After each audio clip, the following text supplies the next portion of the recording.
What's going on, team? Friday market is closed on Monday for Martin Luther King Day, but what a crazy day we had yesterday. If we look at the overall market, we basically double topped at that 473 price point, struggling to get above.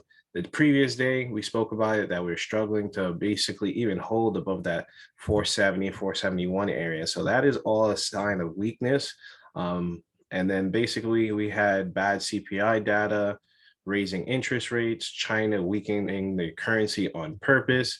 So definitely negative stuff for the overall economy, overall market. And the market is basically indecisive right now on how the market is or the economy is going to move forward. So looking at what's happening right now with the SPY, you can see that we're well below the SMA and we're below that trade line over here. It kind of looks like a dead cat bounce where we were trading at a higher price, came down, tried to recover, couldn't fully recover, and now that caused some weakness and people started to panic sell and stuff like that. So we kind of expected it in the chat room. If you look at the chat room in the morning, I said, hey, I'm expecting a pullback, but no way did I expect this type of pullback.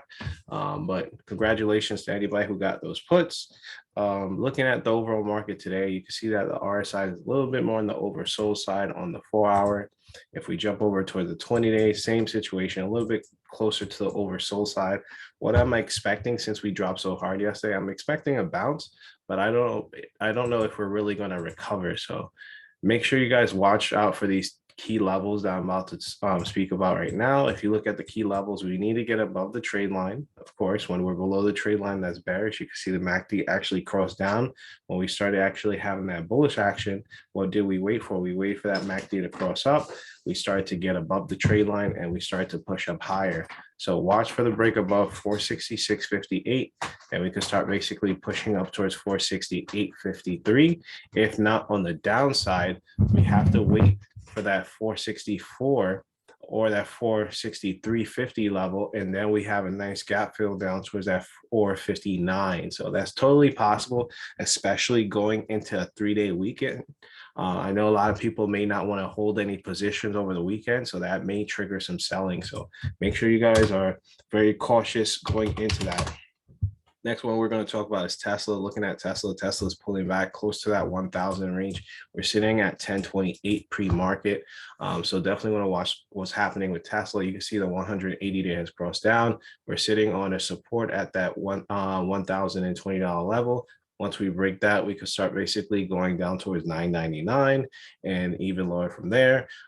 If we start to push up, Tesla was holding above that strong support. We spoke about it before for that uptrend, right? We were above the trade line, we were above the SMA, two strong support levels. So we need to get above those two strong support levels again, which is around 1050, 1053, and then we could start going back up towards the 1100 range. So watch out for Tesla for those possible movements today. Remember, today is same day expirations. If you guys are new, if you guys don't really want to trade that kind of volatility, make sure you guys get time on your contracts. Time is going to be your favorite and your friend, be your friend when you're moving forward. Sorry about that. Other than that, looking at Apple, right? Apple needs to break 173.40 before you can start going to 175.26. Apple is on top of the SMA.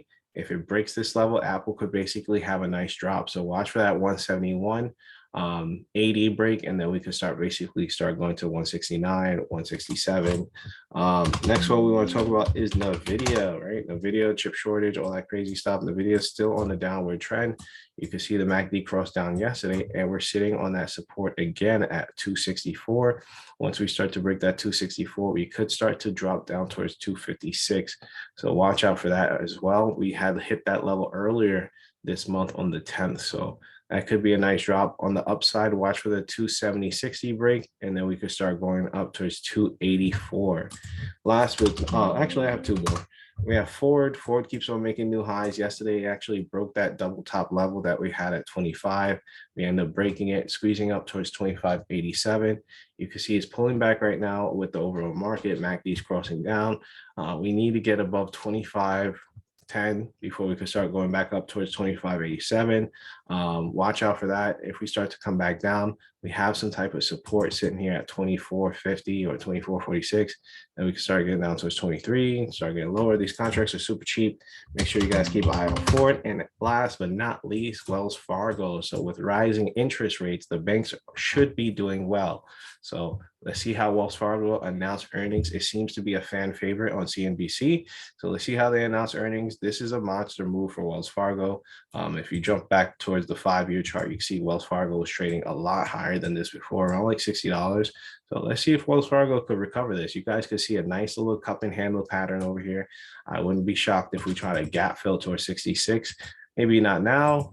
Let's see. I would love to see a pullback. This thing has been running overbought since the 3rd of this month. So let's see what happens, but keeps on trucking. If you get some contracts, make sure you guys are prepared. Let's see what they announced today, but on the break of 57.18, we could start going to 58, 60, depending on how this earnings, all these numbers could be out the water because it could shoot up or drop massively. So watch out for that as well. 56.25 down towards 55.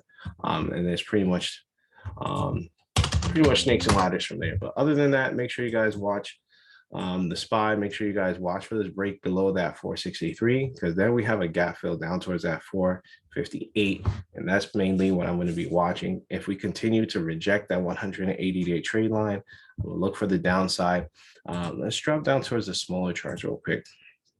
So smaller charts look like they have some room. I would love to see a little bit more of a bounce, catch a cross down, and then we could possibly enter some nice puts to the downside. But don't want to be too bearish. Anything could happen. So I'll see you guys in the chat room. Hopefully you guys all have a green trading day. Make sure you guys like the video, and comment below what stocks are you watching for this next upcoming week. Later.